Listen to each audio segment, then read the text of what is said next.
And my name is Christine Mutzner. I'm the manager of the Nanaimo Community Archives, and today we're going to present to you a special presentation for International Women's Day.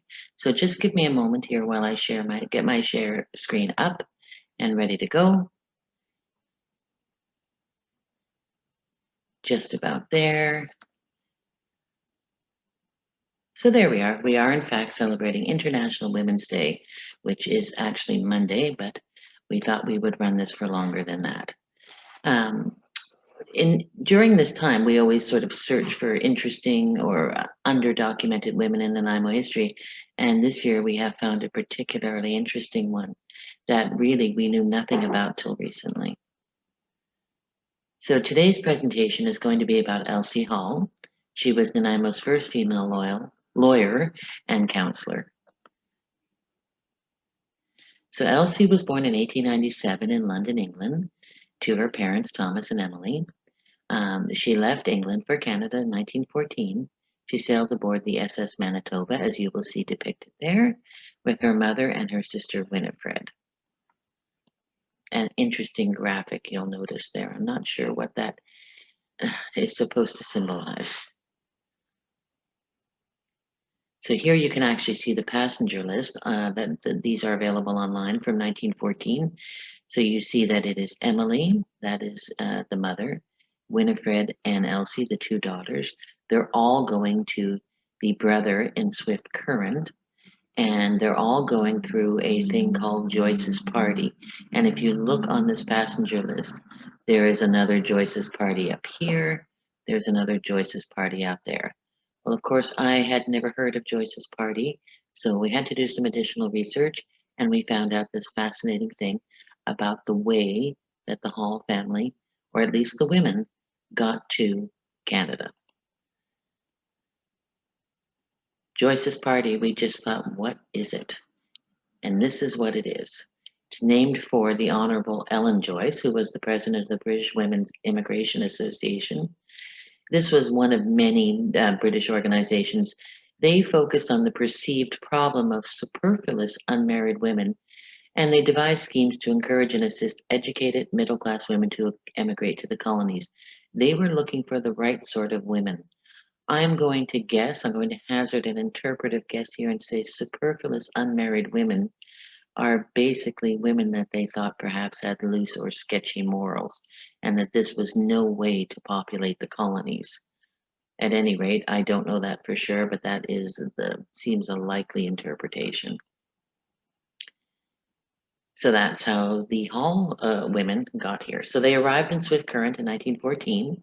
By 1915, I'm not sure what education she had previous, but she was 17, so she must have had some. She deferred a scholarship to the University of Saskatchewan and instead taught in the Durban School in Aikens during this period.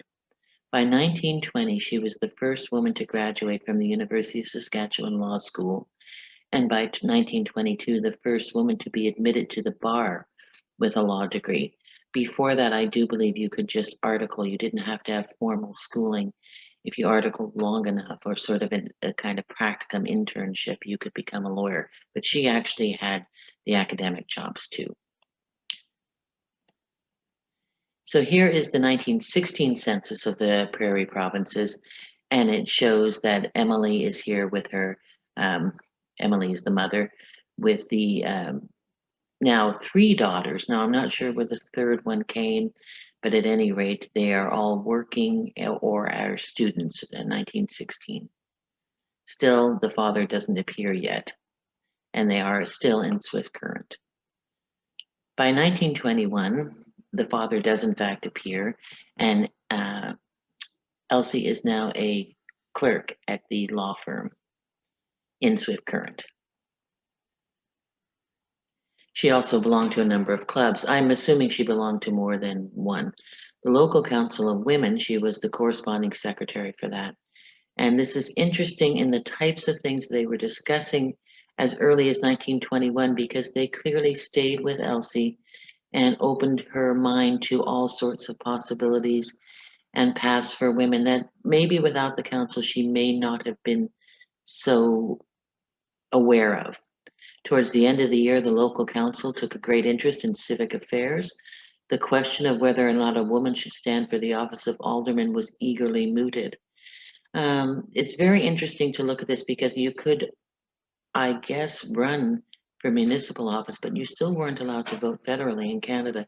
So this is something that obviously was an important um, debate for these women, and one can imagine that it was probably fairly animated. From 1921 to 1948, we could find no documentary trace of Elsie. That doesn't necessarily mean there wasn't one, and there isn't one, but we just didn't have access to particularly documents on the prairie. So we don't know much about her at that point. We do know that she arrives in Nanaimo in the late 40s, and she belonged to a number of clubs, which was a very common thing. That was your way to sort of embed yourself in the community, to get to know people, to make friends, and to do a sort of networking. So she belonged to the Seroptimus Club, the Business and Professional Women's Club, the University Women's Club, and the SPCA. And this is an interesting time in our history, not just locally, but nationally and internationally. So these women's clubs are forming, and the Seroptimus Club is one of the very first ones that you see, where one of the things that they pledge to is the integrity of profession. So this is where women are really starting to form professional associations, and it's important that they have those connections. There also is closely tied to ideals for a larger fellowship in home, in society, in business, for country, and for God. So this is supposed to basically, this woman is supposed to be a little bit of everything. Um, these were tough days. The interesting thing about the Seroptimists is that they were very active in Nanaimo in the 50s and 60s. And in this particular photo, they're making these fruitcakes. They did this every year and sold them for fundraising, sold a lot of them for fundraising, made a lot of money. And they were basically the women that recognized the need for seniors housing in Nanaimo and were the forerunners to the Kiwanis, who eventually took it over, to developing the Kiwanis housing for seniors that is still adjacent to the hospital.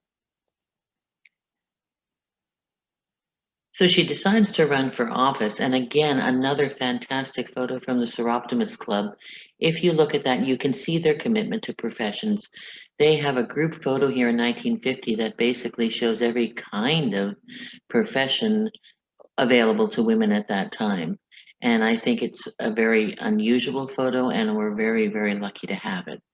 So her campaign, it wasn't just Elsie on her own thinking, I can do this. It was initiated and organized by the Professional and Business Women's Club, the Seroptimists, who are shown here, and the local Council of Women, another very progressive for its day group. And it even had a publicity manager. There were hundreds of support letters written for Elsie to become what they called then an alderman. They subsequently changed that title.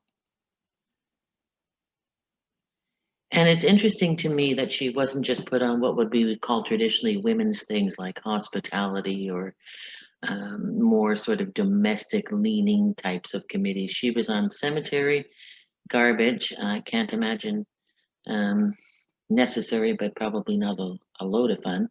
Labor relations, the legislative committee, which would be great because her background was in law. Property, sanitation, streets, finance, police, fire and lighting, and finance and new industries. So basically, a jack of all trades and having to know an awful lot about a lot of things. She was also the appointee to the hospital board. So this is a woman that they trusted enough to put on this huge variety and depth and breadth of committees. And it may not seem so fantabulous that she is a woman on council till you realize she's the first and only woman there. So you look at this picture, this was taken in the new City Hall, what we now call the old City Hall, and she is there on the far right partaking of council business. But then when you realize just a few short years before that, this is what, and some of the same councilors, this is what that looked like. No women and pretty much we now typically refer to as the Old Boys Club. So she really was a pioneer. She was a true pioneer, and one can only imagine what her experience was. The fact that they did put her on that many committees suggests that to some extent she was welcomed. By 1953, she's still a law student. And then in the 56 directory, she's actually working as a barrister. She's working under Douglas Greer's company, under barristers and solicitors, and she lives at 12 Kennedy Street. We think around 1963, she retired, and at some point she moved to Victoria. She also had two brothers in Victoria, and they must have been at some point moved out from Swift Current. We don't know much else about the rest of her family. Needless to say, they preferred Vancouver Island to Swift Current. So here she is. This is the single photo we have of her in Nanaimo that's really clear and good. So Elsie is a remarkable example of a sort of woman who forged ahead, first woman to get a law degree in Saskatchewan, first woman to pass the bar with a law degree, first female counselor in Nanaimo. A wonderful life story. I wish we knew more. I wish that there was some diary that would present itself. Nonetheless, we intend to continue finding these gems within our own local history that haven't been written about, that we really don't know much about, but that really help us to celebrate their stories, their lives, their contribution to the community and to the overall functioning of society.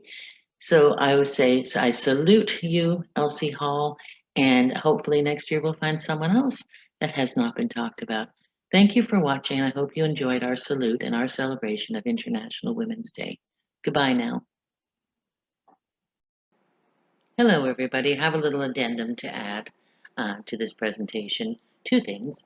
First of all, I apologize for the fuzziness of parts of the video. I don't have the greatest internet at home where I'm recording this. And secondly, I made an error in the beginning of the presentation. I said that women couldn't vote in 1922. That was wrong. They got the federal franchise in 1918. So I apologize for those errors, and I hope that you enjoyed the presentation nonetheless. Take care now. Bye-bye.